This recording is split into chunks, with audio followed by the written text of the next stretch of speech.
Hi everyone, it's me again.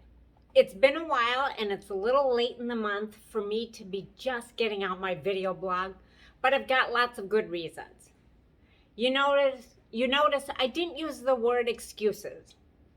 I don't really believe in excuses, but I do acknowledge that sometimes things in our life prevent us from staying on a specific schedule, which is why I'm really proud of myself for staying the course and getting this version of my monthly video blog out in the actual month of July, even if it's just by a small margin.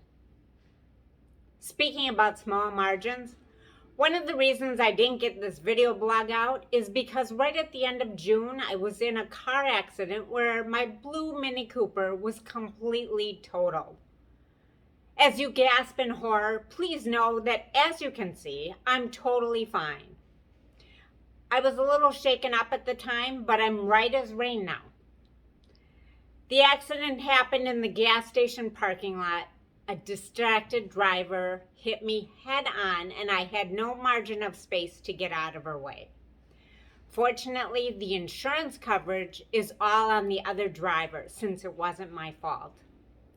Unfortunately, my cute Mini Cooper didn't fare as well as I did, and it had to go across that long bridge to Mini Cooper heaven in the sky to be with my beloved Maxie, my red Mini Cooper. But that's a different story for a different day.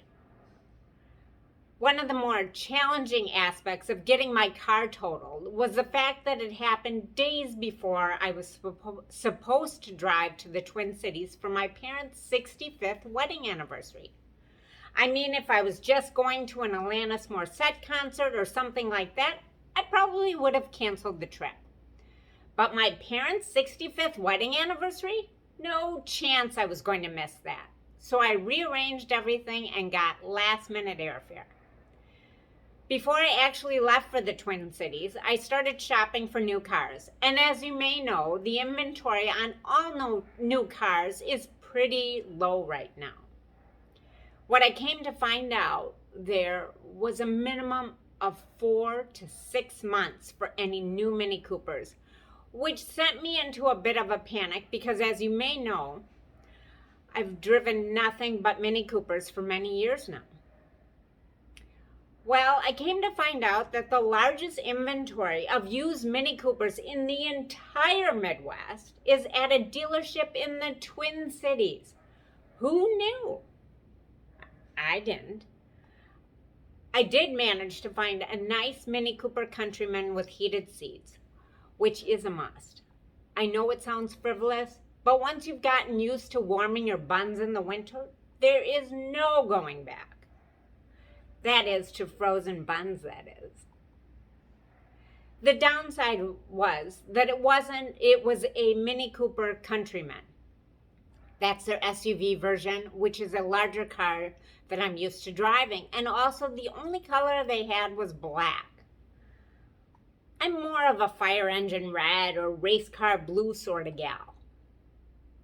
Well, I wound up buying that black Countryman from the dealership in the Twin Cities, and then I had to figure out how to get it picked up and drive it back home right away because I had to get back for the annual Conewell MS Memorial Golf Outing, which was that following Monday. If it had been any other event, or if I hadn't been asked to speak at the event, I might have considered staying a little bit longer to get everything taken care of, but there was no way in the world I was going to miss the opportunity to give the Mission Moment address at what I consider the premier MS event of the year. I've long had a vision of giving the keynote address at the same event, and in my mind, this was an important step toward achieving that bucket list dream. The last thing I had to deal with was getting an extended warranty for the Countryman and getting a refund from the extended warranty of my previous car. For the hundreds of annoying robocalls I've gotten from some dealer service department asking me about my extended warranty, I've never once had anyone call and offer to help me transfer a warranty. That's a service I could actually use. Can you imagine? Hi, this is Emily, and I'm calling from the dealer service department about your totaled car's extended warranty. It may be about to expire, just like your car did. Blah, blah, blah. Well, as it turned out, despite all these things that seemed like they could be frustrations, I did make it to my parents' amazing 65th anniversary celebration. I did get another Mini Cooper. I wasn't seriously injured in an accident that managed to total the vehicle. I made it home in time safely to be at the Conewell golf outing. I had the privilege of speaking at the event, which, by the way, was held in Highland Park, Illinois, exactly 1 week to the day after the fatal shootings at the Independence Day Parade.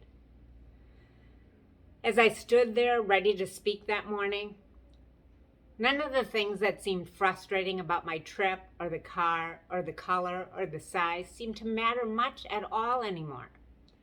I realized that I was being given the opportunity to help the process of healing within a community that was still reeling from an unthinkable tragedy.